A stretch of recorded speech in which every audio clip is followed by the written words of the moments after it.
Hello there, I am Markku Roinila, an information specialist from Helsinki University Library. My task is to explain the concept open science.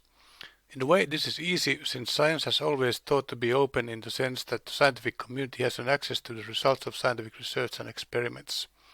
This was indeed more or less the case in the 17th century, despite some famous priority controversies. In our time, digitization and internet has given a new meaning to open science.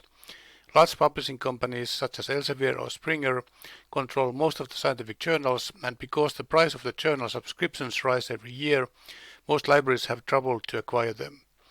This development has shown the need for science to return to the roots, to make available the results of research for anyone interested, not only those whose institutions can afford to subscribe to the journals. That is why open science has sometimes been called responsible science. Recently, the same demand has applied to research data as well.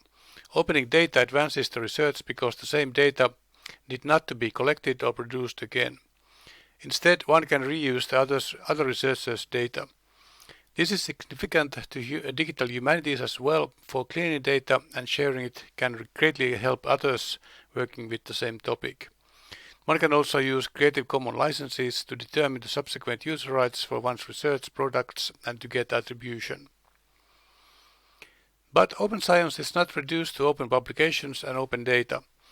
In addition, there can be open notebooks which document the whole research process, open peer review where the names of the author, reviewer or both are revealed, open source code, citizen science where researchers profit from observations or remarks of lay people in a transparent research process, and open learning where teaching materials is openly available. In scientific social networks such as Arxiv, researchers can share preprints of their articles. What is common to these all is the fact that the scientific result or product, such as article, book or dataset, is immediately available in internet without fee, so you or your institution does not have to pay to use the research product. Note that most articles available in library databases are not open. They are paid to be available by the university and available only in the university network. Try using some articles at home and you very quickly bump into a paywall, which is the publisher's demand to pay for using the article. The average price for reading an article is around 35 euros. So you can easily imagine the frustration of the third world researchers whose institutions are poor and cannot afford the journals of the big publishers. However, open science is not free. Someone always pays for it.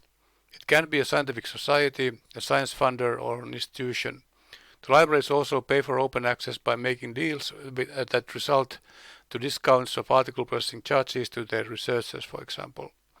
Concerning digital humanities, one might add that institutions also pay for non-open access material such as databases by Gale and other companies. I will end by saying that go ahead and use and produce the open access material. There is a lot of it about already.